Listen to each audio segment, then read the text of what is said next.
The cow. This one is an American milking Devon. This cow has been seen in the Vermont state flag, but not too many people know about it. With this breed of cow, both male and female have horns. This is a female.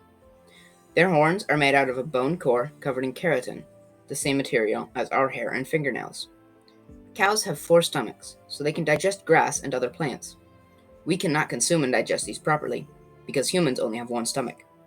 Cows use their tails as a fly swatter, but sometimes the cow can't reach it with their tail, and they have to use their horns to scrape off the flies. This is the farm guard dog. He is a Maremma. He likes to bark at people who walk on the road, but he's a guard dog, so he's supposed to do that, but it can get annoying after a little while. He's very active, but from 6 a.m. to 3 p.m., he is hitched to the chicken coop so no foxes can get to the chickens. This is the family barn. There are 3 sections that each have their own purpose. The biggest room was originally used to store loose hay, and now is used to store my father's truck and lumber in the upper part.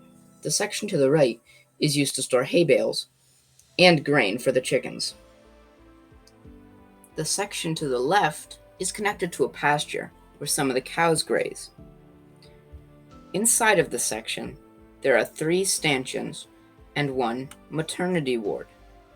This is where the cows are milked, and sometimes they stay in there at night. This is the other pasture. This pasture has a pond in it and is where the chickens are right now. All the hay used for this pasture is stored in a semi-trailer. This is the meadow. In the summer, we put fencing up for the cows to graze, and we move the chicken coop throughout the meadow. This is the sugar house, where all of our sap lines lead to, and where we boil the sap to make maple syrup. This is also where we butcher our cows and pigs when we have them. Now we are going to change gears a little bit and talk about some of the trees in my backyard.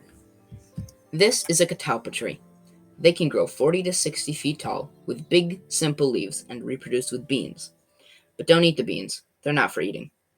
Catalpa wood is good for general construction work, interior finish, cabinet work, fence posts, and rails.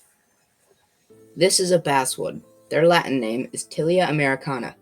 They can grow 60 to 80 feet tall with big serrate leaves and reproduce with berries. Basswood is good for hand carving, used in some musical instruments, and Native Americans use their inner bark to make rope. This is an American hornbeam. Their Latin name is Carpinus caroliniana.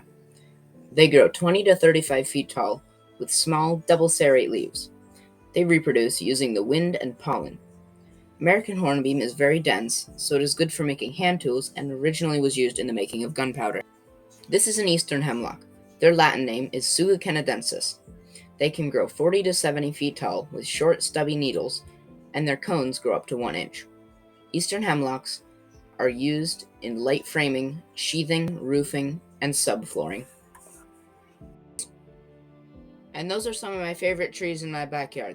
Thank you for watching, and I hope you learned something about my family's animals or about those 4 trees. Thanks again for watching. Have a great day.